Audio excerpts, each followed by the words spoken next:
Good morning, everyone, and welcome to the Centre for London public webinar and launch of the first phase of our strategic review of the city, London Futures. I'm Ben Rogers, and I'm Director of Centre for London, and I'll be chairing the event today. Before I introduce our speakers, I wanted to say a few words about Centre for London and about London Futures. Centre for London is the capital's dedicated think tank. We develop new solutions to London's critical challenges. We advocate for a fair, sustainable and prosperous global capital, and we publish research, stage events, convene and influence. Today we're launching the first phase of our strategic review of the city, London Futures. This is a 3-year project that we believe is a once-in-a-generation chance to develop a long-term strategic view of our capital's future. We're very excited to share the first phase of this with you today, so thank you for joining us here. Thank you also to our sponsors for the first phase of London Futures and for supporting this event. And those sponsors are funders, MasterCard, Sir Trevor Chin and Van and Eva Dubose. Major sponsors, the City of London Corporation, the Greater London Authority, London Borough of Lambeth and London Councils, and supporting sponsors, Bosch and Heathrow. In terms of the format for this event, we'll have a short welcome from Jack Hopkins, leader of Lambeth, alongside Lambeth's Youth Council member, Ricardo Ennis, followed by presentations from our very own Rob Whitehead. Then we'll hear from a panel of experts, get a discussion going, and take questions from the audience. We'll also have a networking mixer at the end of the event. I'll let you know how this works at the end of the session. Just to say, like all networking events, you might feel a bit nervous at the beginning, but well worth joining if you can. Those of you who are viewing this webinar via Zoom can ask questions on the Q&A function at the bottom of your screen. You can also upvote other questions if there's a particular one that you like. So it's better to upvote questions like the one that are close to the ones you want to ask than posing the same question twice. Please use the chat to talk to other attendees. But if you'd like to ask the panel a question, then please do put the question on the Q&A session to make sure that we see it. We may also have some people following the event via YouTube. You can feed in questions on Twitter using the hashtag #LondonFutures. That's also the hashtag to use for any related tweets.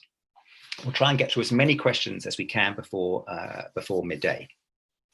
Now, I'm very pleased to be joined by Jack Hopkins, leader of the Council of Lambeth, and by Ricardo Ennis, young cabinet member for Jobs and Opportunities, also at Lambeth. So now, Jack, without further ado, because we are very tight on time, I'm going to hand over to you just to say a few words about why you're supporting this project and the view from Lambeth. Great. Many thanks. Great. Thanks very much, Ben, and thanks everyone for joining us. I hope me and Ricardo are going to do a good quick intro show to get you excited. This is a massively important piece of work, just to reflect on where is London and where it's going. We should do this all the time. It's obviously especially prescient now with COVID in the last 6 months and what that's mean, huge disruption, and as we go into a second week. So I'm not going to talk about COVID, but I think it's a really important time for us to be putting our collective heads together. I'm a Londoner. I grew up here. I live here from almost all of my life, and what makes London work has to be about who's driving it and where those kind of trends are, where those power structures and the people. And I think value is something that we often conflict in money terms, but I think through COVID, certainly I have, but I know everyone I speak to has been kind of reflecting on their quality of life. What do they value? What do they value about their neighbourhood? What do they value about their job, their family connections, and all these sorts of things? So COVID's given us a real period of self-reflection on value. And I think that's where the future of London and what's going to change, and how do we grab hold of those things? Lots of people put out, ideas of what's going to happen and what should happen, but it's the people who are going to make it happen, which will be the outcome it will get to. I saw lots of positives during COVID, so I'm going to be upbeat. I saw kind of a sense of social solidarity. I saw people really connecting with their neighbourhoods. I saw people advocating on those less fortunate than them about having access to green space, but things that they wouldn't have done before. People shopping locally to help out a local business, specifically because it had a social value, and there's something that they thought was important about Stockwell or about Brixton or about something like that. They want to help other people. We started valuing different people. People who worked on the tills down at Sainsbury's and Asda, they became really more important for us. And, you know, we hadn't probably valued them in the way that we should have before. Public sector workers, our neighbours, so many of these connections and, you know, who we actually rely on that we hadn't really been thinking about came out. And of course, there's huge level of innovation and partnership. And our partnership structures, both formally and informally, were really tested through COVID. Both whether that's your church or your mosque or your business improvement district, your friendship network, your teachers, parent groups, these are really important things. And we should reflect on them because that's going to be the future of London. We've got some really big challenges. The economy for central London, certainly, which is where a lot of Lambeth sits, but the implications for the whole of the London economy, unemployment, recession, those are real challenges. We've still got lots of underlying problems in this city, like violence, that sometimes happens behind closed doors or people don't notice, but it's there, and lots of us do know it's there, and we've got to challenge that, because if we're going to value quality of life in London, then we have to make sure that everyone, every part of London, has the quality of life that we would expect for ourselves. I think the real challenge for us right now is to do all of this at a time of economic uncertainty and an era of disinformation. What was great around people actually connecting with their neighbourhoods and their friends and their family was that they started to understand how other people lived and what their values were and how they needed to live their life. I think that starts to fall apart when there's a lack of kind of real crisis for people. So we have to make sure we don't lose that. And I think in an era where people are creating culture wars over who gets to cycle or drive on a road, or whether drill music is the root of all evil, or whether it's just a reflection of what's actually happening for people who live down the road from us, we need to come together, and I think that's quite difficult. And at the same time, we've never had more opportunity to connect with our neighbours and our friends and what makes London great. But I'm sure we can all do it. There's a lot of that in this paper, but the conversation ongoing, because we're all going to be part of having to make it happen. That definitely wasn't 2 minutes, but hopefully it was under 5 minutes.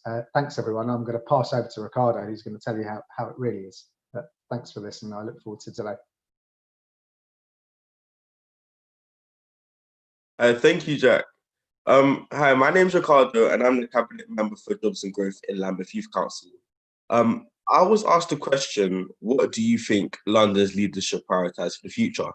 And after a very thorough discussion with my fellow youth councillor, Shaniqua, we believe that London's leaders should focus on engaging with young people a lot more. This is extremely important as it ensures a more diverse range of youth voices and opinions on issues, planning, and legislation that affect young people on a daily basis. Because of this, more young people will be in the loop when it comes to life-changing decisions that will impact their lives, and will allow for leaders to get a larger scope on needs, wants of the operations. An issue with lack of engagement is that harder to reach young people are being misrepresented because of the lack of presence in decision-making. We need to change that. This can be through channels that focus primarily on young people, such as schools, pupil referral units, further education colleges, youth groups, and faith groups. My role as youth councillor in Lambeth shows what is possible when young people are given the leadership roles in councils, where we create solutions for young people by young people. It is our belief that we also need more youth councils in London and throughout the UK as a whole. We also need to have easy access to resources, whether that's through flyers and leaflets and websites, or face-to-face interactions with organisations that are also able to prosper with the ideas of young people directly to those leaders. Thank you for allowing me to share my ideas on this topic with you all. My pleasure.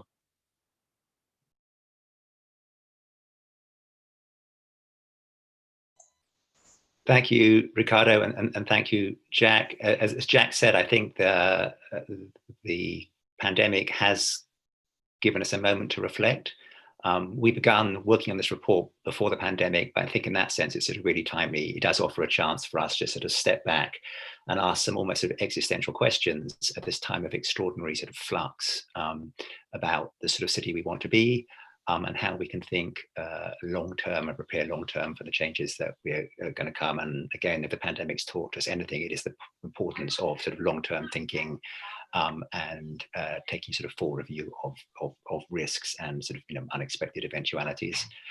I'm now going to hand over to Rob Whitehead, who is our Director of Strategic Projects and the Environment and Transport Programme at Centre for London, who's been leading on the first phase of this project and indeed on the whole thing. So Rob, over to you to present the initial findings.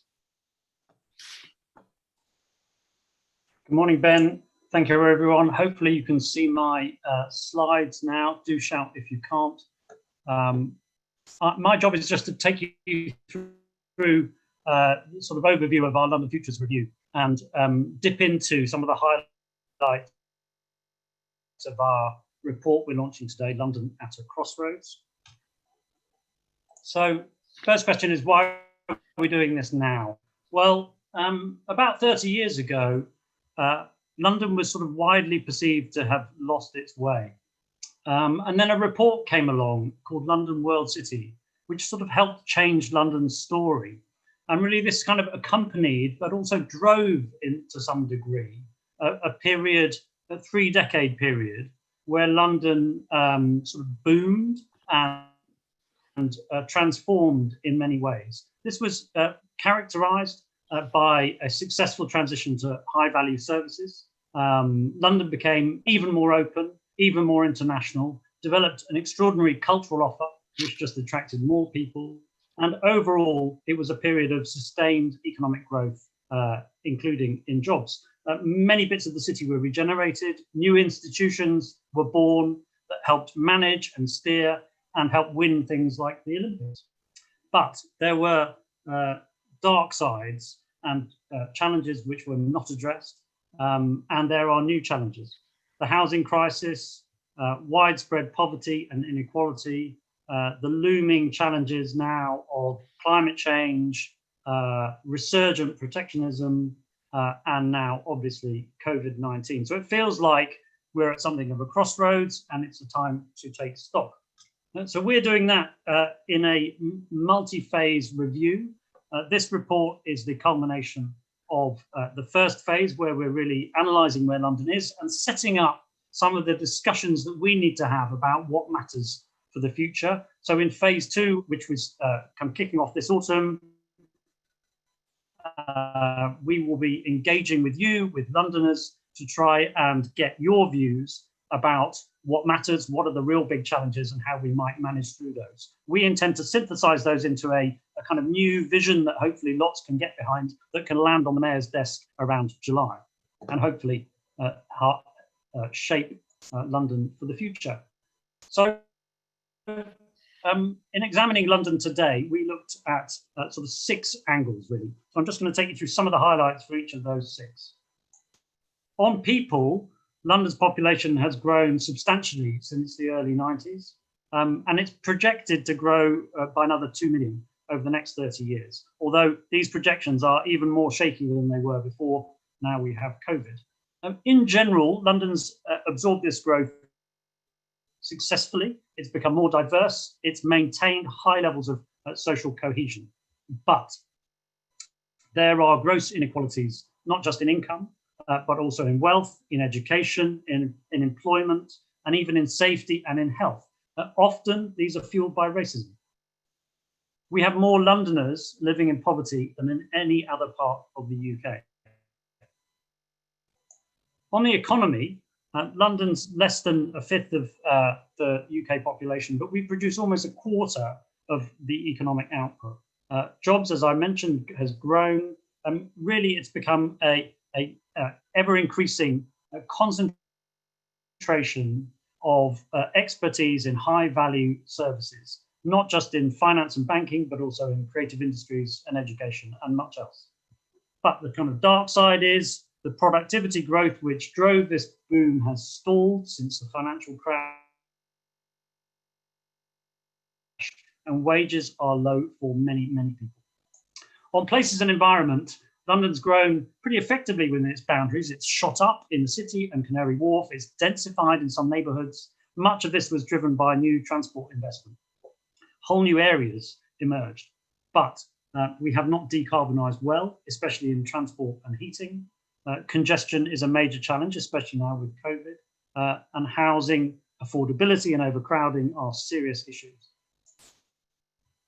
On institutions, an important angle for any look at a city, it's been a pretty positive story over 30 years. The new mayoralty and other institutions that have been created are generally seen to have been a success, helping innovation in transport, winning and delivering the Olympics, and over time gaining more powers. But we're concerned that this devolution process has stalled, and worse, we're worried that current tensions around policy, particularly, for example, around transport, could lead to a reversal of some of these gains.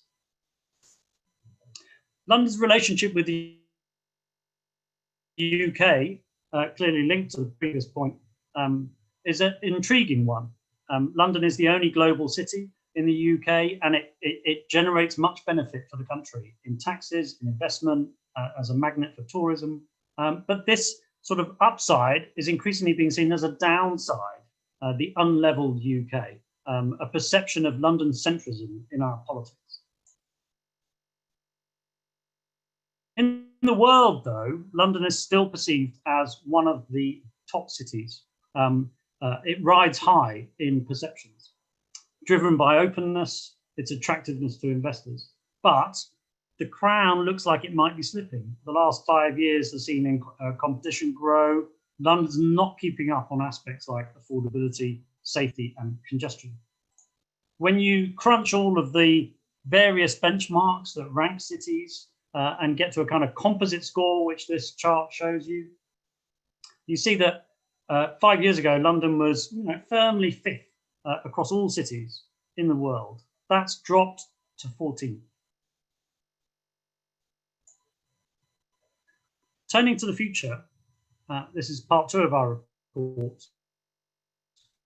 It's useful to think about the big forces that are coming down the tracks that are going to affect the lives of everyone pretty much across the world. We've alighted on 6. This is not definitive. You will have other views about the big things that are happening out there in the world. These are the 6 we've chosen to focus on. The first and most immediate and obvious is recovery from coronavirus. We don't know quite how this will play out. We don't know how the virus will get under control yet. And we don't know what lasting impact that's going to have on our habits, on our cities.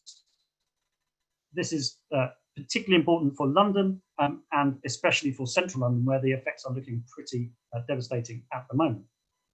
Our second one is climate change goals. Now, these were starting to really bite into policy and consciousness, especially around 2019. Unfortunately, COVID-19 seems to have taken the wind out of the sails, despite lots of talk about green recoveries. Our third one is the disruption and benefits of new technologies and services. These bring real improvements for many people, but they also upend relationships and power, and they can create new concentrations of power and even new inequalities. Fourth, nationalism and populism is on the rise, has been since 2008. This is having effects locally, but also internationally. Trade is diminishing, which is very much counter trend. And this is having impacts in different ways in different places. For us, what happens with Brexit for an open trading economy like London is still to be seen. Asia continues to rise. By 2050, China and India will be 35% of the world economy. This presents all sorts of benefits and opportunities, but also challenges for everyone to consider. The aging population is our 6th one. Populations around the world are getting older.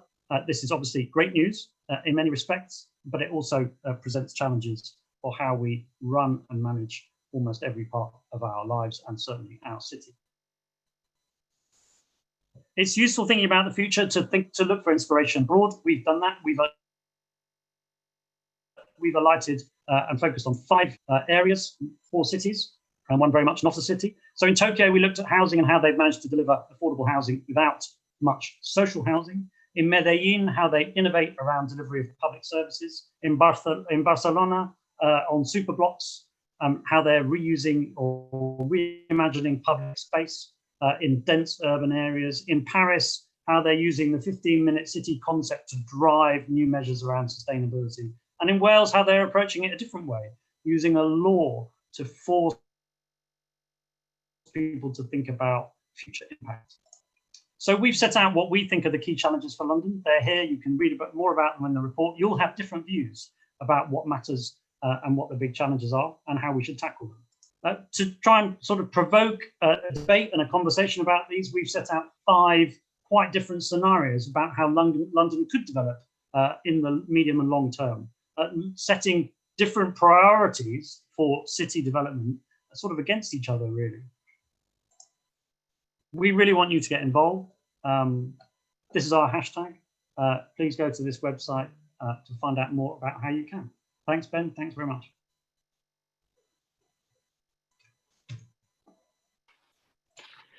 Thank you very much, Rob. That was a sort of tour de force. Well done in condensing an extraordinary, I think, rich report and a year's worth of research and discussions into 10 minutes.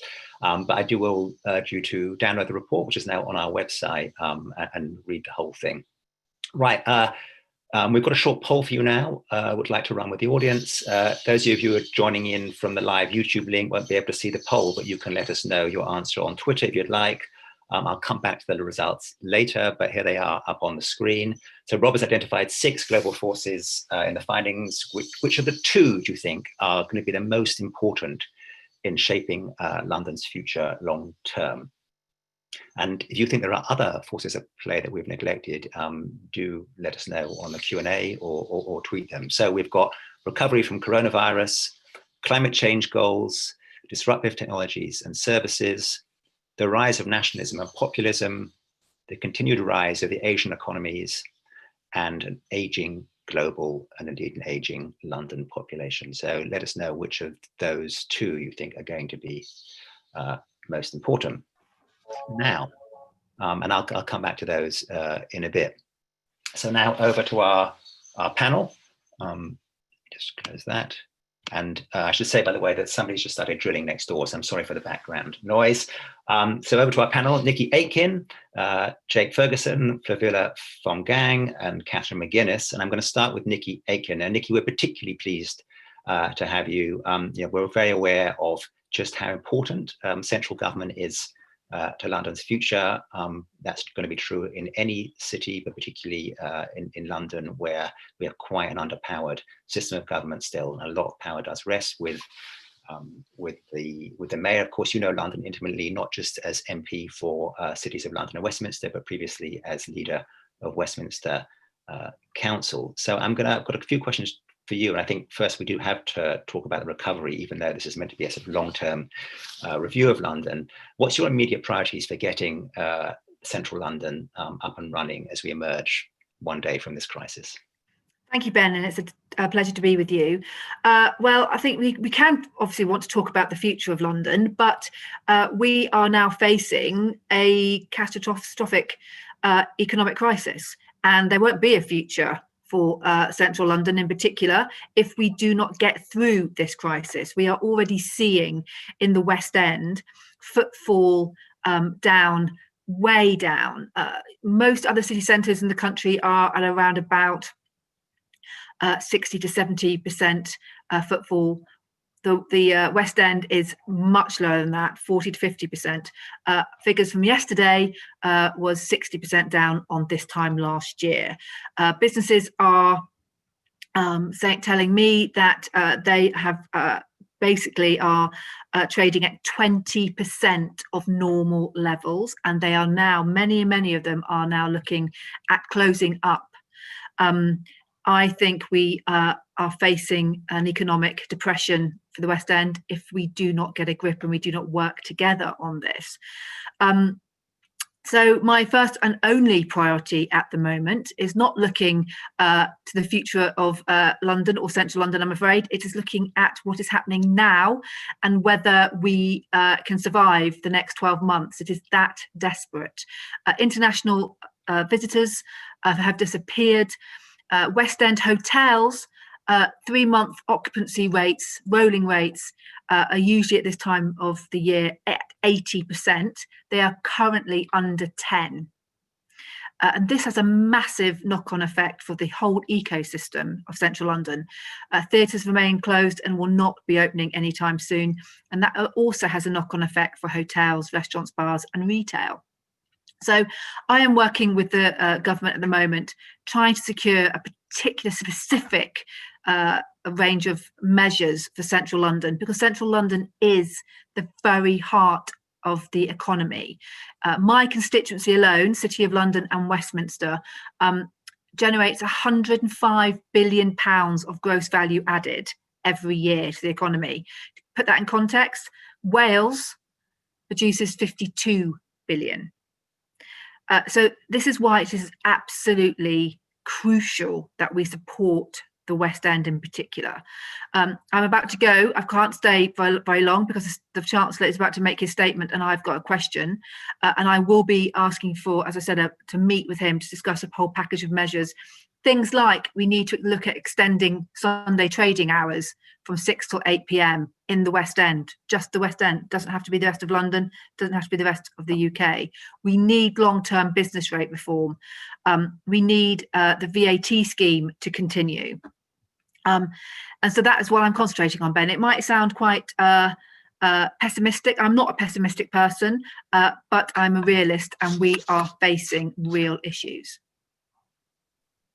Can I ask then a question about where you understand London's place to be in the government's overall sort of policy agenda? Against the background of a lot of talk about levelling up, and a sort of concern that really, despite the fact that Boris was a sort of former mayor of London and seemed to sort of love the city, his priorities are elsewhere. When we've got, I know not just the Labour mayor, but business groups and Conservative councils all sort of saying, why doesn't government recognise London's importance more? I mean, where do you think, put it positively, where do you think London sits in the government's sort of levelling up agenda and its overall policy agenda? Well, I think the Prime Minister is a Londoner. He represents a London seat. He was the Mayor of London, and I know he loves this city. He's told me, even in the last couple of weeks when I've seen him, he loves this city. And it's breaking his heart that, we are in the situation we are because of office workers and international visitors staying away, in particular in the West End. So I do think the government understands the importance of London's economy to the rest of the UK, the City of London in particular, with the legal and financial services there. But this is a whole nation crisis, and they've got to take a whole nation approach. But that's why I am lobbying, and I know that Paul Scully, the retail minister, is also lobbying, as are DCMS ministers, to ensure that we can secure a particular package of measures for central London because of the vital importance it plays to the rest of the UK. Brilliant. Okay, we're a little short on time, so I'm going to go over to Flavilla Fongang, who is founder of Three Colours Rule, which is a designing and brand agency, and also founder of Black Women in Tech, which is part of the Tech London Advocates Network. And Flavilla, just a sort of, some views from you, particularly on is coronavirus a sort of opportunity for the tech sector in London, or is it actually a threat?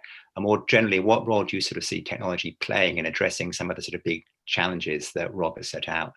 Yes, it's a great question, Ben, and I'm glad you raised that, because I think as I compared to Nickie, who was obviously super realist, and I also sit as an optimist because I work with a lot of technology companies, and I've seen how much some of the implementation have been forwarded because of coronavirus.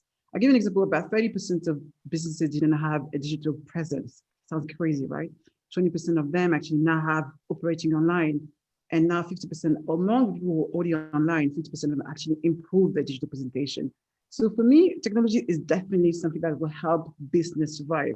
We have to look at things from a certain way. So I'm going to take an example that people know, so Blockbuster, where are they now? They refuse to actually change and review a business model. Behaviors are changing, and we can't expect things to go the way things are. So we need to look at how we can really change or develop new streams of revenue, but at the same time, think about where our behaviors is changing, so we can have the business model is adapted for that, which require a lot of effort, a lot of thinking. And again, something as well, we also realize the importance of proximity. physical proximity has always been so key for a lot of businesses, as she mentioned, on the high streets of the West End. But technology allows us to still operate, not only serve our customers, but also recruit talent. I have actually employed somebody who's based in Leeds, and I actually haven't met her yet. But I think that's what is amazing. So now we're working from a very much larger, even global scale, which is super key. From an environmental point of view, now we have those areas which are less congested, and also supporting other businesses who obviously locally can now support. The companies are going super hybrid, which means that people now want flexibility, and we cannot refuse that. Obviously, I'm sitting here in my office with none of my team, and we'll be able to work very effectively. But I think as well, what we haven't seen yet is the new jobs that technology is going to create. There's always been a lack of talent in technology, so there's a strong necessity really to help people get reskilled. So for the new jobs that don't even exist, be able to offer them. So that's that necessity to just evolve. And this is also be driven by the necessity to also, as an economy, to work as collaborator than competitor. So where we effectively share information for the benefit of all. And that's really where I see it. And I hope so. And can I ask you just about sort of particularly, speaking to you as the sort of founder and chair of Black Women in Tech, the tech sector has an image as being sort of white and pretty male. Is that true in London? Is that holding us back? How do we sort of open it up? That's a great question. And it's funny because we had obviously the pandemic, and when we had Black Lives Matter from a Black people point of view, so it was really, really hard. So what I've seen was a number of allies. So people realize, wait a minute, I'm probably being privileged with my situation. I need to help. Some companies have come to us. I think as me and my community has really benefited from that. So we realize we need to do something. So either raise your hand up and say, we haven't done anything and we need to change, or even let's carry on where we are going and really evaluate what needs to change. So there's a lot of work to be done in technology, let's be honest. I'm sitting a lot of time, I sit in a room, there's only a bunch of white men and I'm the only one. And I realize that I need to be in this room. So yes, definitely important. But as London has always been this beautiful melting pot. As people can hear from my accent, I'm French. And I've been here for 18 years, and London is my town as well now. So it's important that this is what makes London so amazing, is that diversity also stimulates innovation. And therefore, the more we stimulate innovation and creativity, the more we stimulate a great economy of opportunities. And that won't happen if, again, simply the government doesn't still open the door for Europeans as well to feel that they can see what's happening after Brexit, because a lot of people think, like, well, I need to make a decision, what's going to happen. And also, so we believe communication from London to Europe needs to be done at some point where we know what's going to happen with Brexit, because everybody is wondering what the situation is going to be. But that's really important. So really from a government point of view, is really just, as London's being a strength, is really programs to really support and entrepreneurs out there do great things. And also the necessity to really just, for me, it's reskilling people so they can really be able to deliver those work that would be needed around the world of technology. Again, something, the implementation of when I talk about data, I'm looking at great technology around open source, AI, or blockchain, are really what will make the London still the place to dream to be, where there's great opportunities for everybody. Brilliant. Thank you, Flavilla. Now over to Catherine McGuinness, who is, I think of her as leader of the City of London. Technically, she's the chair of the Policy and Resources Committee, and of course, the City of London, vital role in London's economy and indeed London's sort of governance, representing the businesses in the square mile above all. And I suppose, Catherine, just to ask you just to reflect on whether, like Nickie, you're entirely preoccupied or largely preoccupied with with managing the current crisis, and where sort of longer term issues sit and all that. And do you see opportunities which we should be grabbing hold of now to sort of push London in a slightly new direction, or is it all challenges from where you sit? Well, it is a very challenging moment, and I would actually just say, to follow on from Nickie, the West End is having its problems with footfall. The city is having them several times over. That doesn't mean, however, that the city isn't thriving. We have a tale of two cities going on at the moment. We have the global businesses, the financial and related professional services sector, which is still absolutely thriving and still wanting to do business through London, working remotely, and that's causing us a problem for our supporting ecosystem. We have, on the other hand, our high streets. We have our own shops shops, our barbers, our cafes, our bars, and so on, who are really, really struggling, and I'm very concerned about them. So my job, I would say, at the moment has two focuses. One is on that immediate short term where I'm really concerned. And what I would say there is that we can't hibernate our economy. We're going to have to learn safe ways to live with this virus because it's not going to go away right away.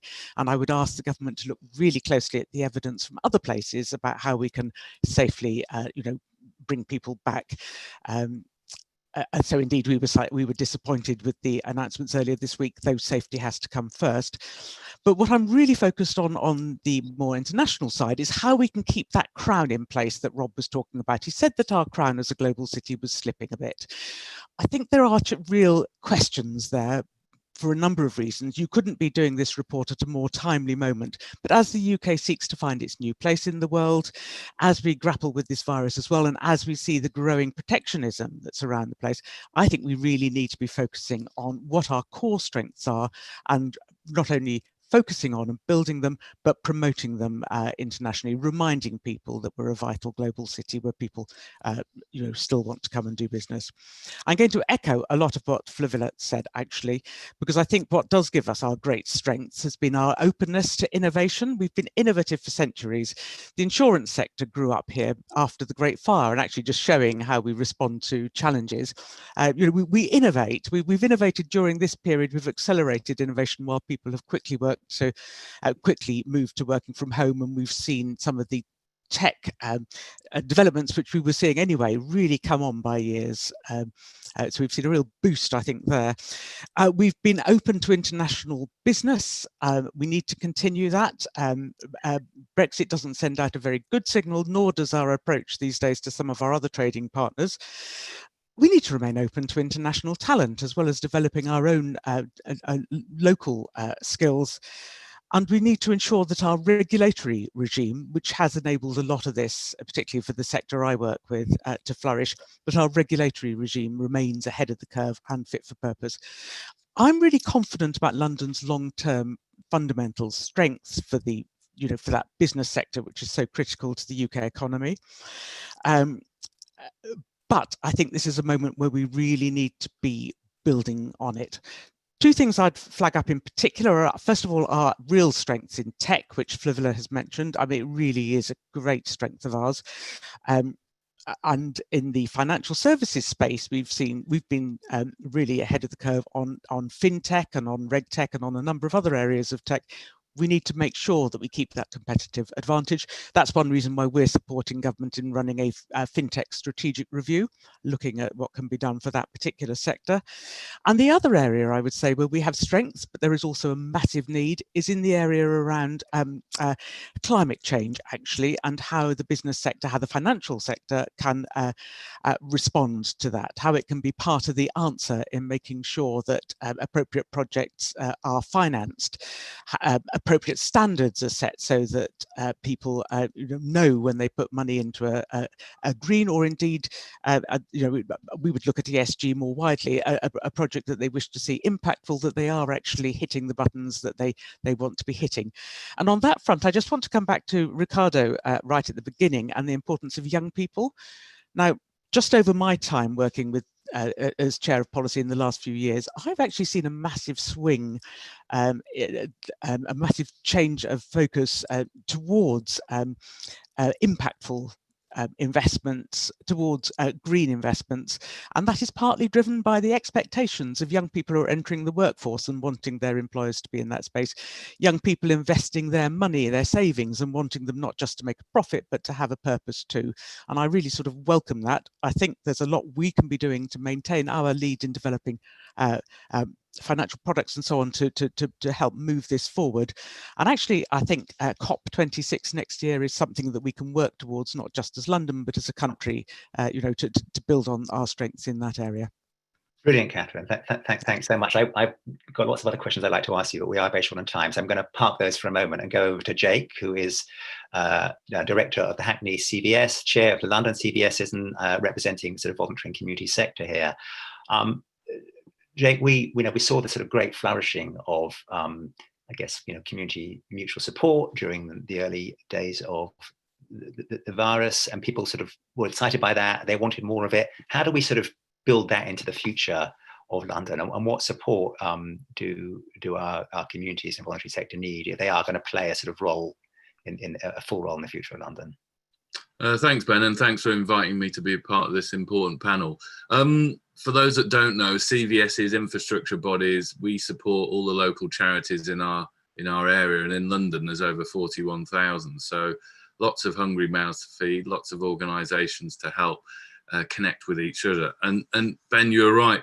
I mean, during post-COVID, pre-COVID, we had lots of voluntary activity, volunteers, charities working as they would normally.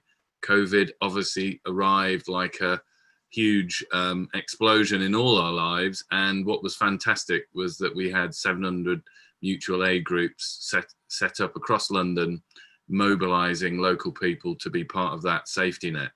I think going forward, we really need to ensure that those networks, those new networks and relationships that are being created can be maintained. And I think certainly in my role as a member of the London Recovery Board chaired by the Mayor, there was a real sense that that voluntary effort was so crucial to saving lives and will continue to as the virus continues to take hold. I think I'd say two key things that are really important to me. The charity sector, as many people will appreciate, a bit like business, has been unable to raise funds due to not being able to do fundraising activities as would normally happen. I think UK charities are facing a £10.1 billion funding gap over the next 6 months. That's huge, that's significant. And also, many of the very small organisations are at risk of closure. And those small organisations are often the glue in their local neighbourhood that ties people together. Sometimes they're ethnic specific, sometimes they are geographically specific. So what I'm really interested in going forward is how we can ensure those who are closest to those impacted by COVID, particularly Black and minoritized communities, we need to make sure they're at the forefront of the change. So those in power need to start sharing power more with communities and to trust them to know what needs to happen to support themselves so that they can be as self-determining as possible. We have fantastic assets in communities. We just don't realise those assets in a way that creates long-term futures. So, you know, that means working with business. It means the NHS and local authorities handing more power and empowering communities to be in the lead so that things aren't done top-down. We've had centuries of top-down initiatives, and we're still in the same position. We've still got a country that's gripped by systemic racism. We still have health and poverty inequality that hasn't shifted, in fact, it's got worse. So we really need to think radically different about how we transfer power to the communities that are most impacted. So that excites me, but also scares me because I know how difficult that is, having worked in this sector for 20 years, you know. And just, I mean, I think that's absolutely right. And it's interesting to think about the previous report that Rob mentioned back in 1991, World City, which was incredibly influential, but was a sort of an elite project. And what we want to try and do with this project is really get London's communities involved. Can I just look, Nickie is looking upwards, and they want to ask you all a question, but I'm going to start with her because there's a couple of questions in the Q&A about asking a really fundamental question, which is, for the last 30 years, we've assumed that London's growth, including its population growth, is a good thing. Is it time to sort of change our minds on that? I mean, you know, particularly in a context where government is saying it wants to rebalance the economy and it doesn't want to see so much going to London. Should we be actually saying we don't want London to continue to grow as a city? Nickie, what's your view on that? Well, I think we have to ensure that London can evolve and provide good quality jobs, good quality housing, good quality transport. I don't think it should be, I've always been very concerned that London does not overplay its hand against the rest of the country. I think it's not London versus the rest of the country. It is about both working together. Yes, London has been and will always be the engine of the UK's economy, but, and then Catherine will tell you this, that financial services based in the City of London supports millions of jobs across the country, and they work together in partnership. So I think there's good growth, obviously, and there's bad growth, but I just think we need to concentrate on ensuring that the people we've got here now already, and I'm interested to see in the report that, you know, we're looking at a 2 million growth in population. That will be interesting to see what happens now, particularly following coronavirus. I don't think that is necessarily a bad thing if that doesn't happen, because we've got 9 million people already living here, and we've got to ensure their quality of life and their quality of jobs. So I think we will continue to see London grow, because it's a metropolis. It always will. But it's about I think the quality of that growth. Is any of our panelists willing to put their hands up and say that actually they think we do need a bit of a sort of paradigm shift in London, that we should not be going for growth, instead going for quality? I mean, is that something that sort of makes any sense to anyone? I mean, for me, the problem with London is it's so unequal. I think if there was a redistribution of wealth, there was more power given to communities and residents in some of our poorer areas, then I think some of the problems London faces would be exacerbated by that sharing. I mean, the reality is we have billionaires sitting alongside 2 roads away from people in some of our poorest estates. Do they care about each other? Perhaps not. And I think we need a London that's more loving and respectful of everyone's differences. And I think if we've Jake, you've always had that. Jake, you've always had, London has always been about that. And it's always been a very welcoming city. You know, it has seen people come from all over the world, you know, escaping wars, escaping persecution. It's always lived cheek by jowl. And I think what coronavirus has shown, and certainly has shown in Westminster and the City of London, that people will come together. I have been absolutely, you know, touched by the real community spirit, and Jack suggested about it in Lambeth as well. That's what's happened. And, you know, being a billionaire is not necessarily a bad thing. I get your point about sharing wealth, but it is about working together, definitely. And I think that's what's happening at the moment with coronavirus in my community, for sure. Indeed, Nickie, but there are millions of people who actually don't feel that way. And you know, the reality is, if you come and speak to some of the young people that we work with in Hackney, they don't feel a sense of belonging. They don't feel like London's for them. They look around and don't see themselves represented in seats of power or in the big financial institutions. So I'm going to move on a bit, because we've got so many questions. I'm also keen to bring Flavilla and Catherine in. And there's some questions here about, you know, the longer term effects of COVID, and to what extent it will sort of change London's business model, and how we then need to sort of adapt to that, and perhaps thinking particularly about sort of central London.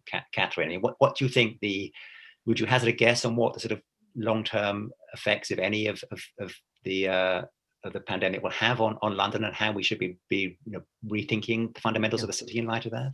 So I think, again, it goes back to my tale of 2 cities, frankly. I think for our supporting businesses, our smaller businesses, there's a huge challenge, and we will need to think well, how to support them in the short term, but also how to fill any gaps, which I'm afraid will emerge on our high streets in the longer term. So that is something we need to be addressing and looking at. When you look at the big businesses, I mean, I think there's a different set of challenges.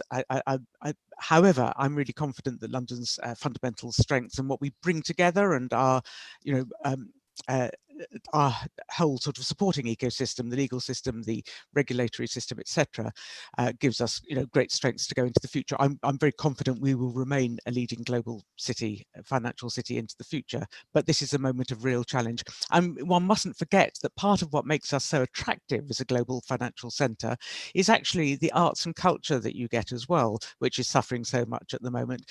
The retail that you get, it's the whole package. So there are significant challenges here. Lots of the things that the city, you know, specialises in, you know, could be done remotely. I mean, perhaps not the arts and culture, but you know, the financial services, the business services, and so on. I mean, so do you feel is this an existential moment for central London, or do you think actually once we get through this thing and and this is perhaps for Nickie as well, once we get through this thing, we've got a virus, it'll be sort of business as normal? I think we have the challenge of our lives for Central London, actually, for the Central Activity Zone Plus. I think this the really critical questions cropping up. I'm less concerned about, as I say, the financial sector. It's going to thrive anyway. And what they're telling us is they still want offices. So they're still going to want to come in for the staff morale, the team building, the networking, even though they will be using offices in a different way and taking advantage of some of the flexible working. But for the wider activity on the street in the Central Activity Zone, we have some really significant challenges to face. Right, okay. Lots of questions here about young people and its sort of education. I mean, does anyone, and clearly, we're going to see a massive revolution in skills, new skills needed. Does anyone want to sort of reflect on how we make sure that particularly the sort of young people are ready? Flavilla. Actually, it's a very, I think that's something that really is important for me, just in terms of how do we actually stimulate the younger generation to be optimistic, because there's so much going on right now. They obviously, in terms of mental, dilemma and stress and depression, whatever is going on, it's really hard to stay optimistic, but we have to be. So, for example, for the Black women in tech, I have actually doing some work where we understand the power of representation, whatever it is, women, whatever it is, ethnicity, whatever it is, age as well. I think people forget as well the element of age, so we all this aspect. It's about making sure that we communicate to those young people around. Obviously, I'm talking from a point of view of technology. It could be anywhere else. It's in terms of how do we communicate really well with those young generation in terms of what are the opportunities for them so they can get excited. I think there's something that's extremely important, and I see them because I work as well with young people. They are driven. They know it's hard and they work really hard. And sometimes what they only need is chances.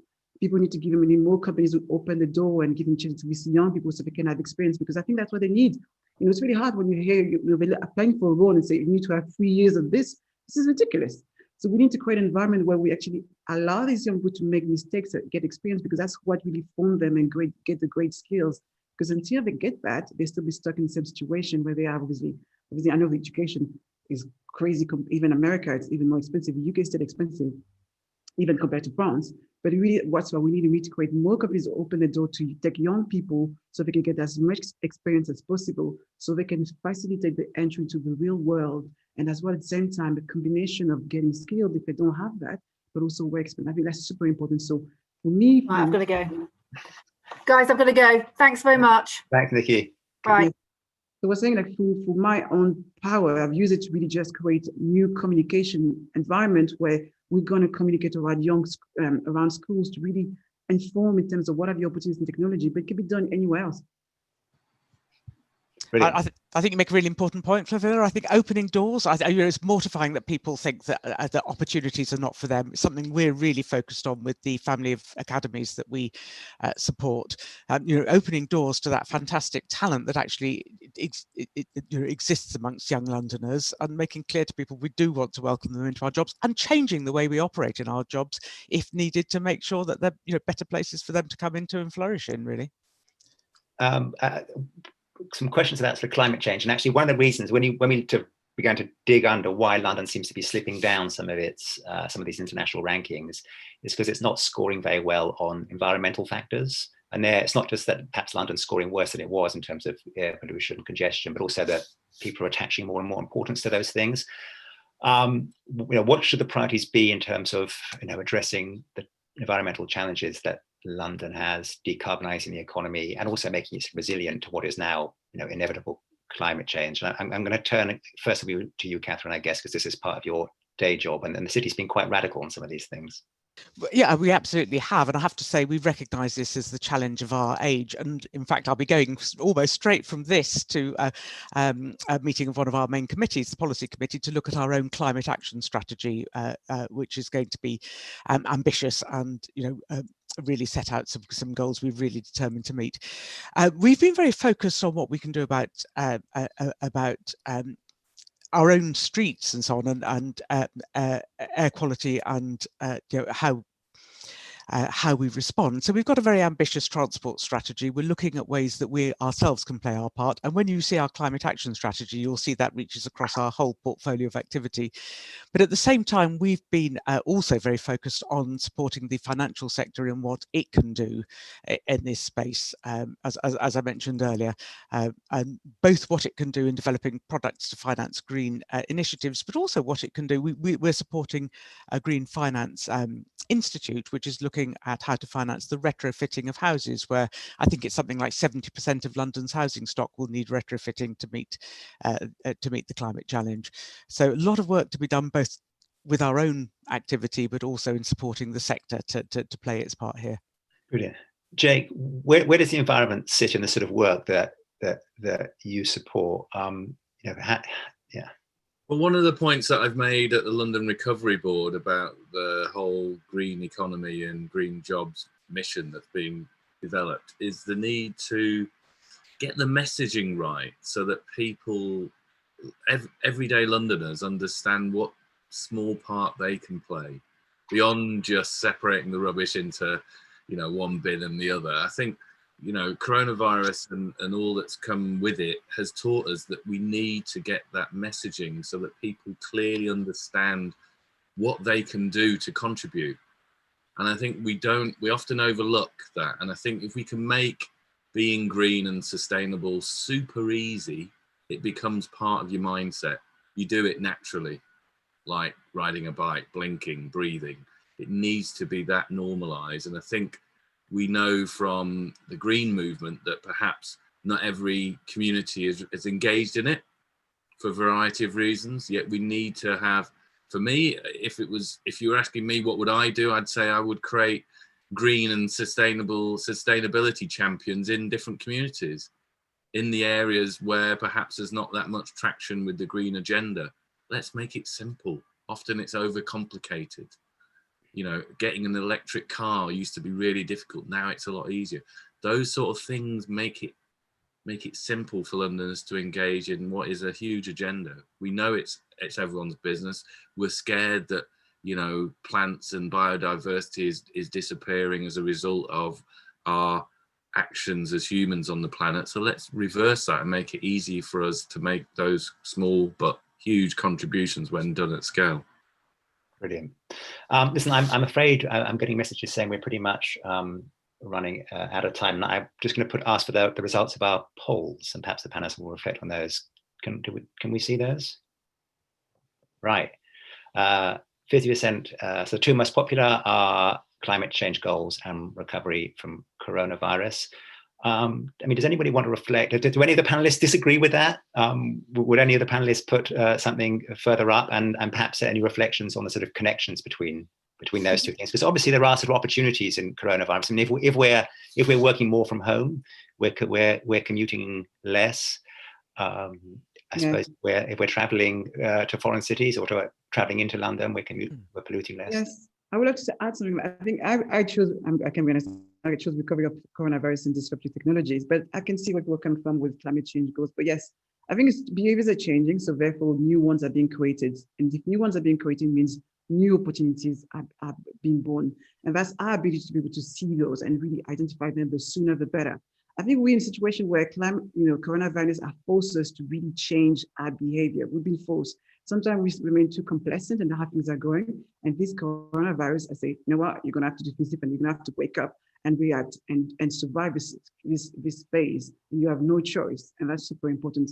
It was hard for everybody. When it comes to climate change, I love what Jake said, but I'm probably going to sound like a dictator, but sometimes you have to be more forceful with people. Remember when first time we had go shopping and there was no plastic bag anymore? People find it really hard. And I think that people don't take it seriously, the impact of climate change. So really we need to reinforce and be much more, it sounds terrible, but be more harder in terms of how people can be more responsible in terms of how do we protect our environment. I was literally watching a documentary yesterday about the lack of, by 2040, there would not be enough water around the world. This is scary when you think about it. It's not such a long time ago. So we have to wake up and be more forceful on the decision that we need to make so we take action. We can't wait people give them a chance to, yes, maybe you should do it, which actually we'll have to do it. Great. Okay, so Catherine, were you going to say something? I was simply going to say, I think that prioritisation shows the importance of building back better. You know, we all talk about building back better from this coronavirus hit, and I think it just shows the importance of using coronavirus as a catalyst to sort of ensure that we really move the climate agenda forward as well as we find our new ways of working. Brilliant. Listen, we're running out of time, so I'm going to say, first of all, thank you to our brilliant speakers, to Jack, Ricardo, Nickie, Flavilla, Jake, and Catherine. It's been a pleasure to have you with us. Thanks again to our sponsors for this project. So MasterCard, Trevor Chin, Ban and Eva DuBose, City of London, Greater London Authority, London Borough of Lambeth, London Council, Bosch and Heathrow. I do think that this is a vitally important project. I do think we need to always think long term as a city. And I think a project like this, as the 1991 report showed, can actually sort of help crystallize almost a sort of new paradigm, a new vision, and a new growth coalition, or a sort of good growth coalition for the capital, which brings together private sector, the public sector, and the third sector, the civic sector. That's what we're trying to do with this. We really want to engage Londoners in this and London organisations. So the next phase, which will last over the next year, will be going out and just speaking to ordinary Londoners, to London civil society, to London businesses about what their vision for the future of London is, how they understand the trade-offs, what their priorities would be among them. We look forward to working with you all in that, and hope you can help us. So without further ado, I'm just going to say now there's an opportunity where this part of the session will come to an end, but there's an opportunity to join the webinars. The link is in the email that we sent you. So we're going to sign out here, but do hop over to the networking sessions, and you can meet people and continue the really lively conversation that I can see has been going on in the chat session and in the Q&As. So without further ado, I'm going to say goodbye to now. Thanks again for everyone. Thanks for joining us, and we'll keep talking.